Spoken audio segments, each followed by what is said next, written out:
right, well, good morning, everybody. How's everybody doing today? Yeah. It became an awkward hush before, when it's like they're sitting there, but nobody's talking. What do we do now? We all just kind of sit here. I'm Alan Black. I'm the Director of Corporate Communications at NSWC Dahlgren Division in Dahlgren, Virginia. Today's panel is Hands-on Research and Development for the Warfighter. I have with me today Mr. Dale Sisson, the Technical Director of NSWCDD, and Dr. Eric Patterson, the Executive Director of Virginia Tech National Security Institute. Mr. Sisson, how about you introduce yourself to the crowd? Sure. Thanks, Alan. It's an honor and a privilege to be with you here today as we kind of share a little bit of our story and touch the wave tops on research, development, test, and engineering, and really accelerating the fielding of new and novel capability to the fleet. My background for the majority of my career has been in weapon systems development realm. 26 years as a Navy civil servant, last 5 years as a member of the Senior Executive Service. Immediately prior to this job, I was the Navy's Executive for Weapons Safety and chaired the Navy's Weapons System Explosive Safety Review Board, where I had the opportunity to really see everything that we're doing as a Navy, from 9mm rounds for our Special Forces to Aegis combat systems and everything in between. So great visibility across our SysComs and across our broader portfolio. Prior to my Navy career, I spent 5 years in industry as a manufacturing engineer and a machine designer, originally a mechanical engineer out of Virginia Tech. So a hokey connection to the panel here today. And so excited to share a little bit about what we've got going on. Pretty tight timeline for our session this morning, but I hope to provide enough information but in our dialogue that allows you to want to continue that conversation after today. How about you, Dr. Patterson? Well, good morning, everybody. It's a real pleasure to be here. My name's Eric Patterson, and I'm the Executive Director of the National Security Institute at Virginia Tech. I also hold the fancy title of Rolls-Royce Commonwealth Professor of Marine Propulsion.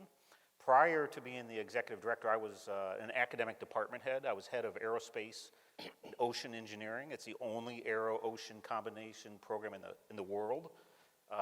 So it really speaks to this, I think the sea, air, and space theme of this conference. But that aside, we stood up the National Security Institute at Virginia Tech a couple years ago to meet the pressing needs of the intelligence community and the Department of Defense, and to do so with partners. And what hopefully we'll get a chance to share a little bit today is about how we're doing that at scale. How can we meet the needs of our partners at very large numbers? Thanks, Dr. Patterson. I'd like to also thank the Navy League of the United States for today's panel and having us up here to share this information with you. SWC Dahlgren Division is not new. We've been down at Dahlgren since 1918, so a little bit over 100 years. Pretty much the birthplace of naval ordnance since then has been at Dahlgren. Doing all sorts of research, test, and development, of course, hands-on research, test, and development. With almost workforce between contractors, military, and civilian of about 9,000 people. What's interesting is we really touch quite a lot of thrust areas, don't we, Mr. Sisson? Can you tell us a little bit about that? Sure, and I'd like to really offer some context about the broader naval research and development establishment, of which the Dahlgren Division is a component. Our portfolio is very large and broad. We execute about 550 projects and programs across the Navy weapon systems development integration portfolio annually. Nearly 5,000 civilians make up our organization today, and we're focused on strategic thrusts such as hypersonics, digital engineering, which includes the high-end modeling and simulation of the battle space, and the insertion of technologies to understand how we change outcomes, and we'll talk about that a little bit today for sure. In the hypersonics realm, very plugged in with where the nation's heading and helping to drive that as part of the broader naval research and development establishment as well. We're at the forefront of software engineering and really modern software development practices. Today, that software development really makes up about a third of our portfolio for the Department of the Navy. And that's a major shift from where we were about even 5 or 10 years ago. And the work there is driving our work also in intelligent automation and figuring how to properly and correctly and safely infuse artificial intelligence and machine learning into the battle space. Touch briefly on the broader naval research and development establishment. We're one of 3 SysComs providing resources to the fight in that regard. And it's a force multiplier for sure in where we play. Our niche really in running the Dahlgren Proving Ground is proving military utility for the warfighter through the advancement of technology, the maturation of technology, and really repackaging, reintegrating things in a way that we might not have thought of yet. we're very focused today on the digital and physical integration on that Dahlgren Proving Ground, and that includes connection across the nation with other ranges and infrastructure to make that happen. Where we're at today in accelerating the fielding of capability, that's something that the Navy is not going to do by itself. Having Dr. Patterson here as our guest today, we'd be remiss if we didn't emphasize the importance of the academic, industrial, and Navy partnership that we have in putting product through the fleet. And I would also offer from a joint service perspective, because in the direct energy realm especially, and really a lot across our portfolio, we really rely on joint capability from our sister services. So yeah, lots going on for sure. It's an all-hands-on-deck challenge that we all need to be getting after for the Department of the Navy. So I'll say Department of the Navy throughout the conversation today to emphasize, as a warfare center, we're a naval warfare center, so Navy and Marine Corps focus in what we do. You know, we talk a lot about these partnerships that we need to drive innovation and production, right? Dr. Patterson, how's Virginia Tech, how's the partnership with the Virginia Tech and Dahlgren? Well, it's one of our most prized relationships is between Virginia Tech and Dahlgren Division, and it's evolving rapidly in a number of different avenues. So, for example, it ranges everything from student internships to vertically integrated projects to even having Dahlgren staff embedded with our faculty and students. So we recently just had a Dahlgren employee that end a period, I think he was with us for about 6 months. So it's really many points of contact in a deeper integration in ways that we've, I think in higher ed, really never seen before. Mr. Assistant, you talked about the Dahlgren Proving Ground, and you know, we've talked before about all the engagements with the Virginia Tech, Danville Community College, and some of the other ones in our area. How do we integrate academia and industry in with the Dahlgren Proving Ground? Because that's kind of a cornerstone of it, isn't it? Absolutely, and Dr. Patterson hit on the talent acquisition part, which used to make up the majority of our partnerships with the academic world, and today that's just not enough. In years past, we could show up on a college campus and say, hey, we're here to hire your students, we're going to give you this big benefit. We may not be the employer of choice today when we show up for those conversations. As a matter of fact, if we're not showing up in August to talk to students that may be graduating in May, we're probably late to the game.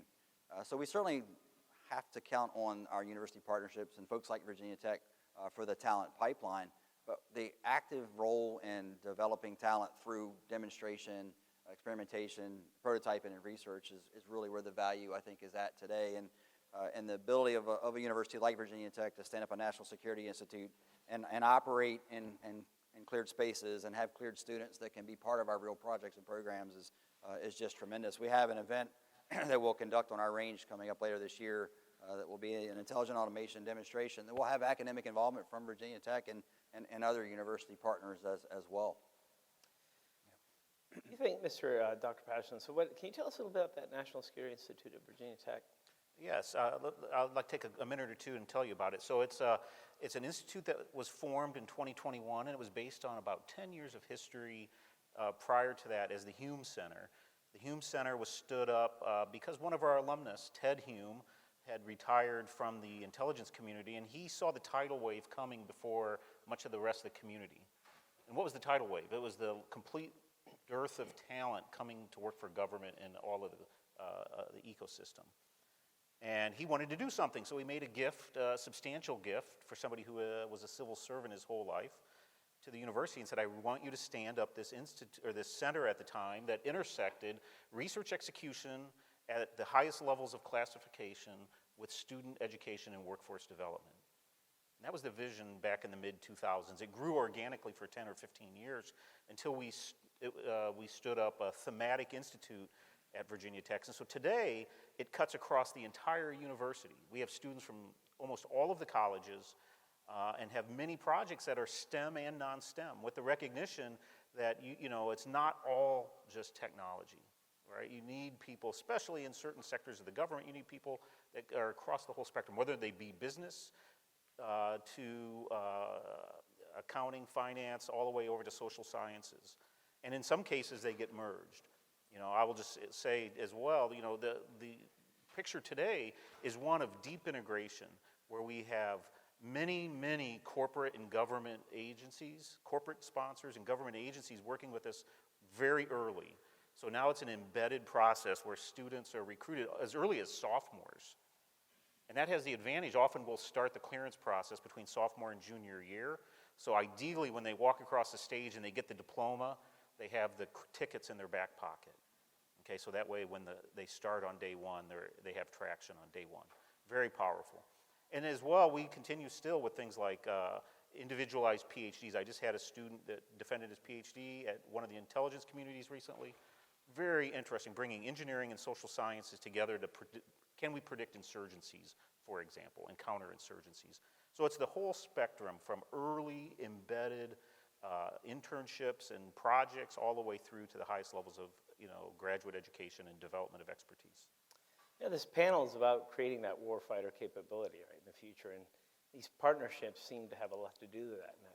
Mr. Can you talk about some of that, maybe the laws model? So somewhere where we had the idea, we're not a production shop, but we had the idea, and we created a system that went on board USS Ponce. Can you tell us a little bit about that? Sure. Let me back up from that a little bit if I could, though, and just as we talk about hands-on R&D, to really go to the origin, which is the threat. So we spend a lot of time in threat engineering understanding our capabilities, adversarial capabilities, and the capabilities of our allies, and how to be a force multiplier, in that equation. So our work in concept development and the proving of military utility really originates at the threat level. And so when you see new things coming out of our warfare centers, out of the Naval Research and Development Establishment, it really evolves from understanding that threat. And then it also involves a strong partnership with folks like the Office of Naval Research, the Naval Research Lab, our fellow warfare centers, and then working with our program executive offices to really be able to put the dollars behind making things real. The example that Alan references is our laser weapon system model, and the laser weapon system that we deployed on the USS Ponce back in 2014. That's really an instantiation or an illustration of how we try to prove military utility and demonstrate the capability that we can provide to the fleet. In that particular case, it was an incremental demonstrator where we delivered a high-energy laser to an operational asset. That was a certified weapon system that had gone through operator training and really understanding how to safely operate and deliver a new capability to the fleet that we just didn't have at the time. So delivering on that incremental capability to address a threat is really a model that I think is extremely important to us within the warfare centers. At the Dahlgren Proving Ground, we have the opportunity to test on a maritime range and understand how we can change outcomes in the battle space, both digitally and physically with testing. It's incredibly important for us to have an organic knowledge base that understands what it means to design, develop, test, and implement a system into the fight. So we focus on, when we talk about hands-on, that means that our scientists, engineers, and mathematicians are applying their trade and working in their field to actually turn wrenches on a system. Now, the computer scientists get nervous when I talk about turning wrenches on a system, but as a mechanical engineer, that's my way of thinking about hands-on RDT&E, right? And it's really about building those hardware, software, and integrated components and systems to show how technology can be fielded. And today, we're really focused on the rapid acceleration of capability to the fleet, and things like the laws demonstrator that there are many examples since that time and that are currently underway that we're demonstrating on our range and getting out to the fleet as rapid prototypes, if you will, in the general vernacular. But really, they are integrated systems that are giving us the ability to change the fight. But I think we have to emphasize that we start at the threat. We work depending on where we're at in the fight, looking at the technology readiness level, integrating capabilities that may already exist, or developing novel capabilities. But we have to operate within the POM cycle as we serve as folks, as acquisition professionals. We also have to operate outside of that program build within the Pentagon to find ways to get ahead of that. It doesn't give us the agility by itself to put capability in the hands of the warfighter. And then ultimately, once we've demonstrated that capability, it's our job to work with industry and our partners there to get to quantity. That's not something that we want to be part of in the research and development realm. Maybe a couple systems up front. We have a small production effort going on now in the Navy's latest laser program, and we're rapidly preparing to turn that over to industry to go build, and so that we can free up our resources to work on the next challenge. So it's kind of like we're starting to see a pipeline, right? There's a definite move from more rooted in the research, test and development, the hands-on, part of the 10 Warfare Center One Team approach where each one of us has thrust areas that we work on. But then Dr. Patterson, so how's the university plug into this? Because I think you're a key part of this, right? Well, matter of fact, that's a great segue because I want to bring it back to the whole idea of test beds for a minute and about data. One of the core competencies we have at the National Security Institute is all what we call intelligent systems. Intelligent systems require what? They require that we learn and we understand how to interact with data. Okay, so that's the key thing about test beds is you have to have access to real data. There is no reason to train AI or machine learning algorithms on data that's not real. Okay, so you need real world data to actually perform the research about these algorithms so that you can get to the crux of assurable AI, doing test and evaluation of systems that have embedded machine learning in them from the beginning of the design cycle. That we, as engineers and scientists, we are just beginning to grapple with some of these ideas, and there's much work to do, and we really need access to the real data, and that's what we're doing with Dahlgren right now. Is how do we work with them on their test range and have access to real data, and that's critical. Mr. Sisson, he's describing the Dahlgren Proving Ground, right? We have the gun range there with all the surface mounted weapons there. Can you talk a little bit about that marriage? Because remember he once called it the marriage of the physical and the digital world. Sure. Yeah. Really to get the data that he's talking about, right? Yeah, absolutely. I mean, if you think about the concept of intelligent autonomy or intelligent automation and machine learning, the ability to have timely, accurate, and relevant data it's really what autonomy is all about. And I think our job is to translate and from the buzzwords to capability. And I find that there are many terms and conversations that go on about the latest, greatest in technology, but there really isn't the technical depth and understanding behind that in a lot of fields or realms. And our job is to provide that depth and to mature that depth, and we do that collectively. You talk about the Dahlgren Proving Ground. We collect data each and every day, and data is not unique to what we do with the Dahlgren Division. It's an element of R&D across the board as we advance the state of art for the disciplines for which we're responsible. Again, you have to somehow get from the digital world to the physical world in terms of capability. There's certainly, I didn't talk about cyber in the outset of our conversation today, but certainly there's a digital fight that is ongoing today and will be going on. But it's also a kinetic fight at some point. So we have to get from that digital to the physical realm, and the ability to fire ordnance downrange or fire a laser across a maritime environment, or understand how our weapons respond to different environments is that physical capability will always be important for us to have. I think as a Department of the Navy. And so it seems like clearly the partnerships are what's important here, just like anything, engagements and building these relationships across a broad spectrum. Because it's not that easy to just up and deliver warfighting capability, is it? Well, yeah. What do you think? When we get this data, so like Dr. Patterson, so when you get the data, now you have real data. So then you can work with that, and then in the center they can work with that. Then we can come back here to Dahlgren, and we have folks that go to Dahlgren. Now, let me ask you a question. So I think Mr. Sisson, right? Is one thing we haven't hit on yet is the fact that yes, we're at Dahlgren, Virginia, but our folks go out to sea, don't they?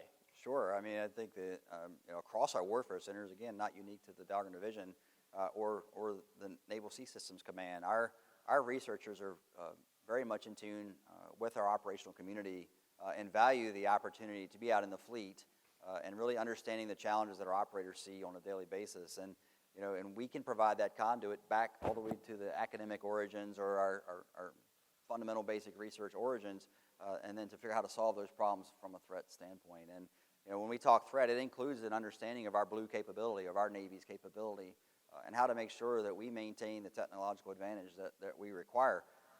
We use their terminology all the time. We never want to be in a fair fight, and that's our job out of the R&D community to drive the capability to deliver on that. We have tremendous support from really from the DAS and RDT&E on down to pull that off.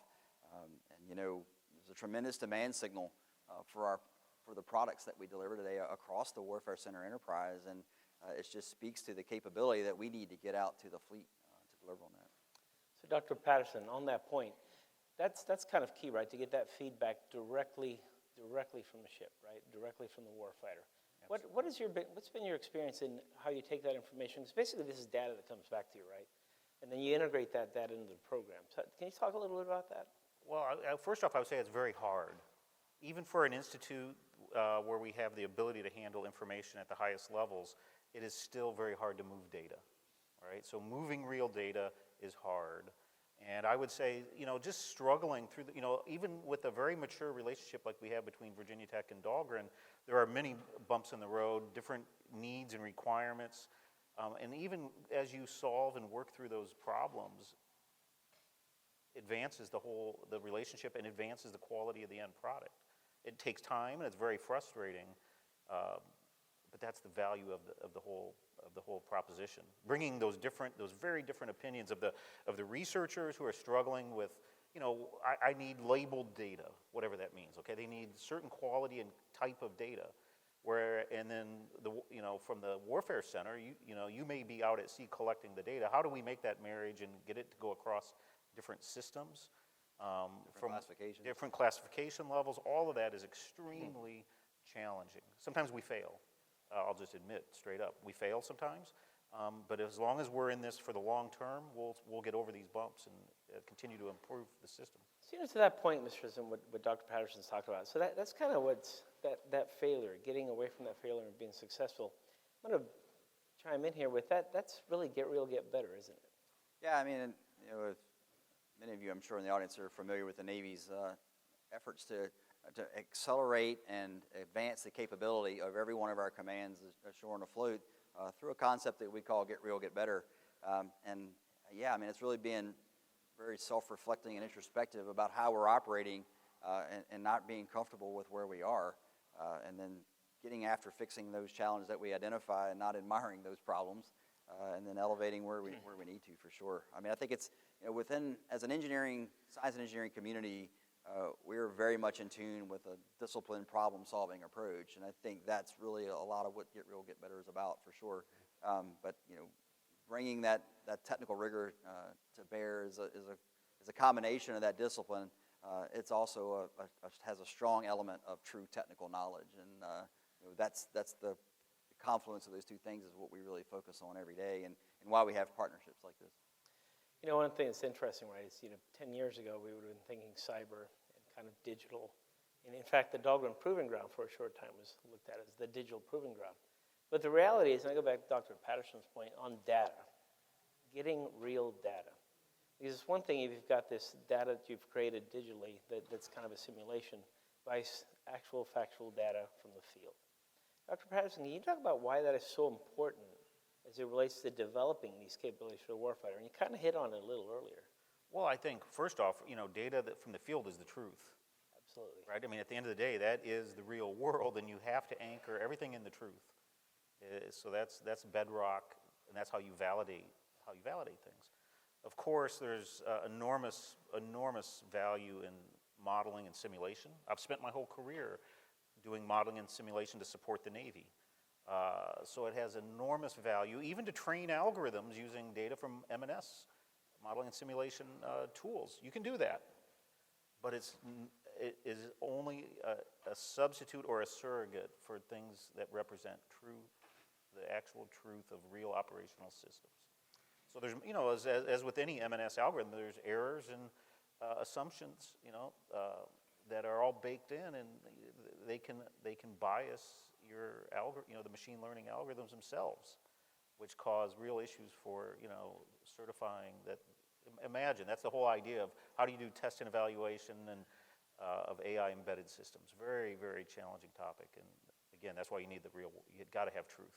Exactly. So that gets kind of back to the reason we say at Dahlgren so much hands-on research, test, and development, right? Because if you rely on the system entirely and it has learned a flaw or something wrong, who goes back to fix that? So it's just with intelligent automation being one of our thrust areas, can you kind of touch on some of that and why this is actually such a key area in everything we're doing right now and pairing those two? Well, hands-on RDT&E allows us to accelerate that path to having the right digital models, for example. There are a number of reasons for wanting to do that modeling and simulation. It's it's really the most cost-effective way to evaluate the military utility of technologies and systems. But it only works well if we truly understand and are grounded in the physics associated with those models. So we've invested a lot through our academic partnerships and internally in making sure that is a robust modeling and simulation capability. Again, I think I used a term at the start of the conversation that we want to understand how we change outcomes in the battle space and to drive our investments in certain technologies and capabilities. But to do that accurately, you have to have a place where you can still test. And so land-based testing is still a very important component, in my opinion, for what we need to do within the Navy. And what we bring to bear there at the Dahlgren Proving Ground, we can test a prototype weapon system, be that a projectile or a number of other categories of weapon systems. We can literally test on the range the same day that we determine through flight dynamics that it might not have gone exactly as we had expected. It's an R&D environment, right? And then we can make physical changes to those physical systems, reproduce them in a rapid prototyping way, and be back on the range the same day or the same week. And we're constantly iterating our way to the right solution for the warfighter. And having the ability to bring together the digital and the physical accelerates that delivery. That's really what that's all about, is accelerating the delivery of that capability. To do that, you have to have the folks who have the technical depth to understand how to do that. And that's a combination of folks who've been involved in fields for decades with our interns out of places like Virginia Tech and all of our academic partners. We hire 175 student interns a year to feed that population. Our recruiting is very robust, and we hire 70% of our new hires as new grads, very deliberately. It allows us to infuse the latest and greatest science, engineering, and math techniques into our workforce. And really knowing what we're doing technically is what it's all about. We really, this is a key, right? Because you have budget pressures that we have to deal with, right? So this notion of military utility through that hands-on research, test, and development is important because we want to make sure that cost per bullet that we're doing is not astronomical and it actually makes sense. But more importantly, like Dr. Patterson says, that what was developed actually gets a bomb on a target. So can you talk, Dahlgren's a unique range, right? Because we're over water. I'm going to go back to the point about real data. There's a difference when you fire something over land versus over water, isn't there? And that's probably what sets Dahlgren apart for the last 100 plus years in terms of that we have that 28, 24-mile shot right down the Potomac River. Sure. As a naval institution, that matters to us, and it certainly will vary depending on the type of technology that we're evaluating. Hydrogen lasers, for example, perform completely different over water than they would over land. Flight dynamics can be different for projectiles over water than land. I can tell you, as a technical director for the Dahlgren Division, it's very important to me that we see a splash when we fire downrange versus a dust fly with the Potomac River Test Range. Having that environment is critical. And where that may not matter as much, or we need extended range, we partner with many ranges across the nation within the Naval Research and Development Establishment and in the joint community to really prove out military capability that might extend beyond our range. So it's really an all-of-the-above kind of equation when it comes to hands-on RDT&E and why we partner with our joint services as well. So Dr. Patterson, let's kind of shift gears a little bit and talk about the future. Yeah. Right? Because we've kind of built toward that. Dahlgren started basically, we did a local community panel once a few years ago, and it was interesting because what most folks in the community remember Dahlgren as is the place that goes boom. So really referencing the 16-inch guns, and we still do that a little bit. Don't fire 16-inch guns down the Potomac River anymore. But we've transformed from basically that to where we're at now. We've been talking intelligent automation, hypersonics, directed energy. These are things that, 20, 25 years ago were just cutting edge. Where do you think, coming in from Virginia Tech, where are we heading? Are we really headed toward this intelligent automation-based unmanned vehicle kind of situation? And that's still going to need the real data, isn't it? There's still going to have to be people involved in everything. Absolutely. So we're not going down the path where cyborgs are going to rule here, are we? Probably. I would like to, though, project into the future about, what I see from academia a little bit, because I see we're in the middle of a major power competition where the number of people filling our ecosystem is simply not sufficient. And so we're in the middle of having to meet a demand signal that is truly unprecedented while we have demand for all of the talent in areas outside of the DoD and the intelligence community. Okay, so we're at the National Security Institute at Virginia Tech. We take it very seriously about reinventing what it means to get a higher education in critical and emerging technologies. So there's a number of things that we're actually doing. Part of it is the vertically integrated and the hands-on type education that has really been the hallmark. You know, Virginia Tech, let me remind everybody, is one of the original land-grant universities, right? Which was really all about educating the workforce of the Commonwealth or the country in the applied sciences and engineering. Well, that's still true, but now it's being supercharged. Okay, as I mentioned earlier, we actually at Virginia Tech, we offer a ITAR restricted course called Introduction to Restricted Research. Why? So that we can bring students in early, get them to understand the mission and the need for our defense. How do we meet that demand of, there's 100,000 people that are required this year alone, at least. How do we meet that at scale? So for us, we're reinventing the whole idea of what higher education means. Another example beyond like these vertically integrated projects is we're standing up a new master's in defense technology that is innovative because we're going to have stackable credentials. What is a stackable credential? You're a working professional at Dahlgren. You'll get a certificate in AI and machine learning and maybe a certificate in hypersonics. 2 certificates together equals a master's degree. You know, we have to develop that agility to match the demand signal from industry and government in new and exciting ways. You cannot, we can't get there if people have to have the same old linear fashion of education. So I see lots of innovation happening, certainly at the schools that are thinking about being creative and innovative. So for me, I'm very focused on that as the future. And then one final thing is, it's all about partnerships. Everything is about partnerships. We cannot do this alone. One of the reasons is just to get the data.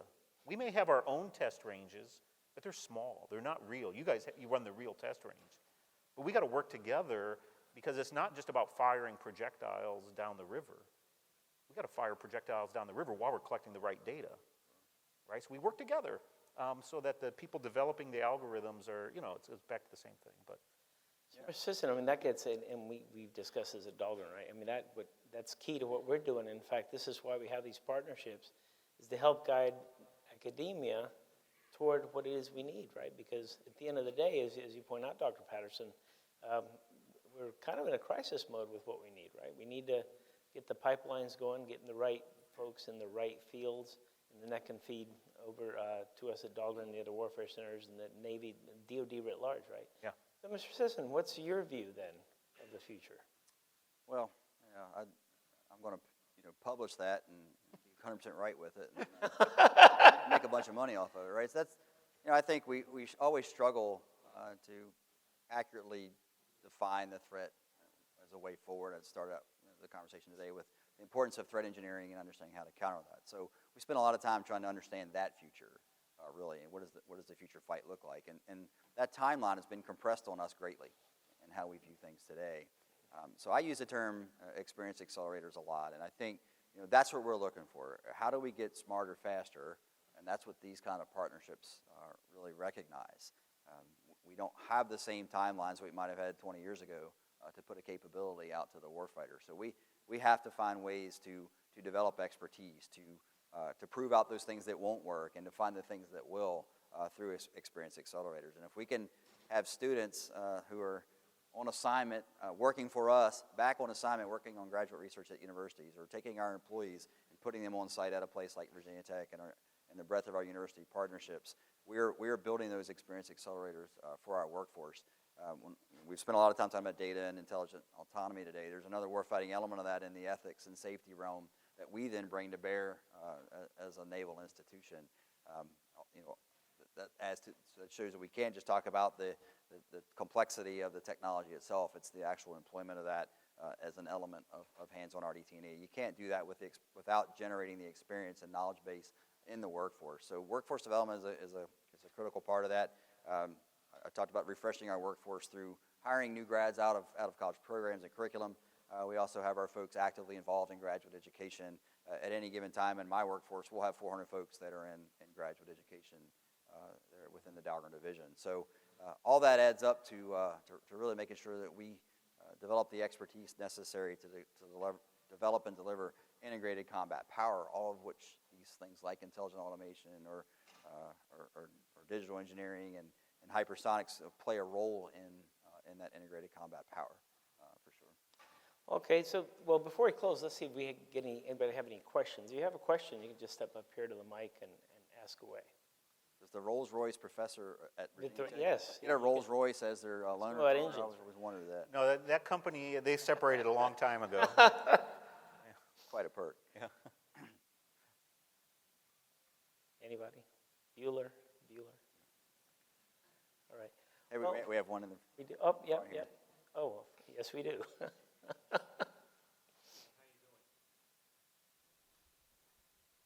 Hello?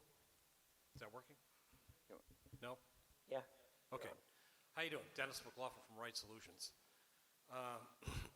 For the last 25 years, the Chief of Naval Research, from Admiral Cohen all the way to Admiral Selby today, has talked about and wrestled with the valley of death. I mean, there are a lot of ideas and innovations and prototypes that get a start. They're really good stuff, but it never makes it to a program of record. What do we need to change in the dynamic to close the valley of death, at least for some of these good ideas, especially given the threat we have today from a near peer competitor?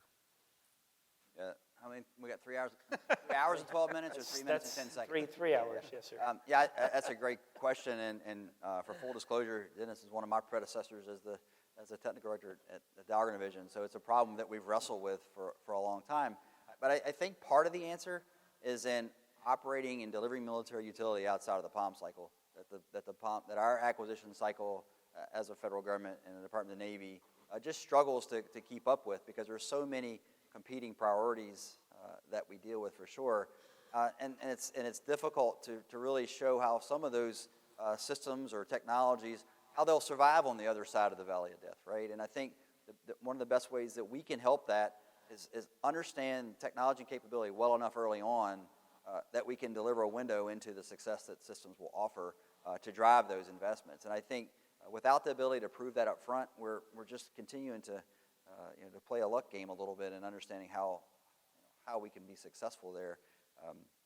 Our acquisition system will probably always be somewhat challenging just because of the size of our nation, the size of our services, the size of the Navy, and the rigor that we owe the taxpayer and how we execute on the resources that the taxpayer provides to us ultimately in terms of our budgets.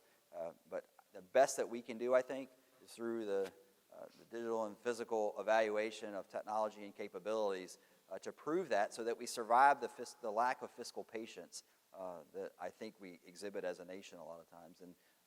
And then proving that incremental capability, like what I think we've done on the laser weapon system side of things, that's what has allowed us to be successful. I think sometimes we swing for the fences when we might need to drive in a run.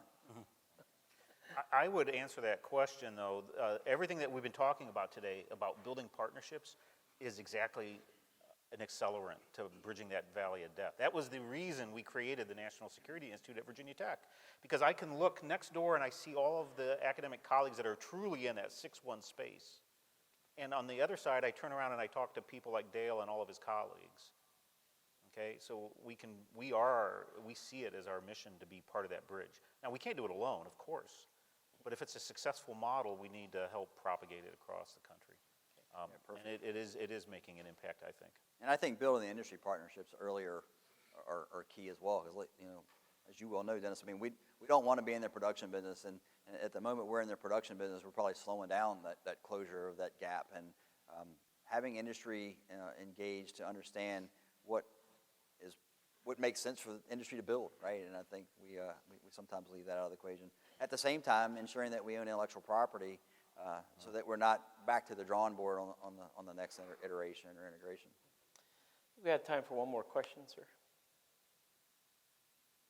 Good morning, gentlemen. My name is Samuel Chen. I'm an undergraduate freshman at George Washington University. All right. And I just wanted to ask a question about personnel regeneration. Everybody in the Navy, whether it be the Naval Warfare Center, DoD in general, you guys have been talking a lot about, taking care of personnel. And, I just wanted to ask on behalf of a lot of the younger aspiring national security, officials who wish to break into this field, what do you think are the biggest skills that are currently lacking in the current cadre of people, coming out of undergraduate school, moving into grad school, trying to, develop skills for, for example, the Navy Surface Warfare Center? Is it a lack of understanding of technology, AI? What do you think? Thank you. Yeah, that's a great question, and I'll tell you, I'm excited by the knowledge base, the drive, the focus on mission that we're seeing out of the new college grads that join our workforce. So that's really what we recruit for. We recruit for folks who want to be part of a team, who want to ply their trade in a hands-on environment, and what they're lacking when they join us is an expertise in the specifics of fighting for the Navy. And that's what you gain by being part of our environment for sure. So we're seeing the recruiting pipeline being very strong. I think one of the things that we are starting to look at differently, where 20 years ago maybe our job and our positions were very much specific to, well, that's mechanical engineering, or that's electrical engineering, or that's computer science. I think today it's way more of a best athlete kind of model. So we need folks who have the technical underpinnings, so a STEM field, and then coming into our environment, we really provide the on-the-job training of what it takes to be successful there. Software and coding is such an important element of every part of our weapon system development and integration. So while we're very intent on hiring successful computer scientists, there are a number of folks across the STEM fields that can execute that. So I think that's the biggest change, is looking for the best athlete across STEM fields, and then putting them in the specific areas of weapon systems development. But I'm very encouraged by the focus of the current generation on wanting to be part of a team, of being mission-focused, and wanting to contribute to something bigger than themselves. Yeah, I would add, one of the biggest changes I see in higher ed, and I can tell you at Virginia Tech as a specific thrust, is that every single student, all 36,000, have an opportunity for experiential learning, okay? Meaning that hands-on, real-world learning opportunity. Why? Is because that's where you learn things about agility, resilience, uncertainties, and failure, right? The classroom learning is all about reading a book, following what the professor tells you to do your homework, do good on the exams. That's not the real world. The real world is to build a team, a multidisciplinary, diverse team of people, and go solve a problem. Okay, and so that's tough. That's really tough for academia with these very large programs to do this kind of, on one hand, graduate, 10,000 we have 10,000 engineers at Virginia Tech. How do we have 10,000 engineering students, but then do these small hands-on projects? But that's what we're doing, because we realize, and our partners and collaborators understand, that really builds the kind of employees they want. All right, well, I'd like to thank again the Navy League of the United States today. I'd like to thank Dr. Patterson and Mr. Sisson for being on today's panel, and I thank you all for attending. I hope you have a great day today.